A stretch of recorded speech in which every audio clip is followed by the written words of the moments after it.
أعوذ بالله من الشيطان الرجيم بسم الله الرحمن الرحيم فهل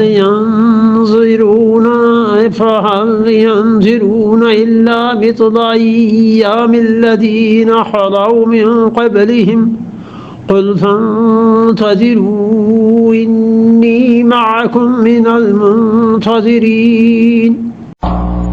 فهل ينتظرون سو کیا لوگ انتظار میں ہیں؟ سو اب کچھ لوگ کیا ہیں؟ ینتظرون، وہ راہ دیکھ رہے ہیں کس چیز کی؟ اس کو قرآن نے یہاں بیان نہیں کیا. الا مگر مثل ایام الذین خلو من قبل، الا مگر مثل ایام، ان دنوں کی طرح کے دن، الذین جو دن، خلو گزرے ہیں، من قبلہم ان سے پہلے. کس چیز کے انتظار میں ہیں؟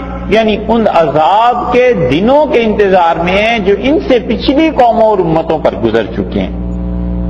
تو ترجمہ یہ بنا کہ فَهَلْ يَنْتَظِرُونَ، سو یہ لوگ راہ دیکھتے ہیں، انتظار کر رہے ہیں کیا؟ کس چیز کا؟ پھر طویل جملہ ہے، الا مثل، مگر ہاں انہی دنوں کا انتظار کر رہے ہیں، الذین خلو من قبلہم، جو دن اس سے پہلے گزر چکے تھے.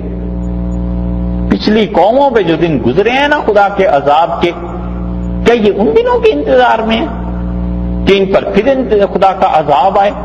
یہ مکہ والے پھر خدا کو مانیں گے، یہ پھر آپ کی مخالفت کو ترک کریں گے؟ کیا یہ ابھی تک انتظار کر رہے ہیں ان دنوں کا جو دن گزرے ہیں؟ قل فانتظروا، ان سے کہیے تم انتظار کرو، انی معکم من المنتظرین، اور میں بھی ابھی راہ دیکھتا ہوں تمہارے ساتھ کہ خدا کا عذاب وہ کب حرکت میں آتا ہے اور کب تم پکڑے جاتے ہیں. وہ تو اس لیے راہ دیکھنا بھی تھا ان کا تو مانتے ہی نہیں تھے کہ خدا کی گرفت آئے گی، مذاق اڑاتے تھے. اور اللہ نے بتا دیا کہ یہ مذاق اڑانا ایسے سستا نہیں ہے. کسی دن خدا کا عذاب ایسا آ جائے گا کہ پھر تم جان چھڑانا چاہو تو نہیں چھڑا سکو گے، اور عذاب رسول اللہ صلی اللہ علیہ وسلم کے بس میں تو ہے نہیں دینا. اس لیے فرمایا انہیں کہ یہ میں بھی انتظار کر رہا ہوں، دیکھو آگے چل کے کیا ہوتا ہے.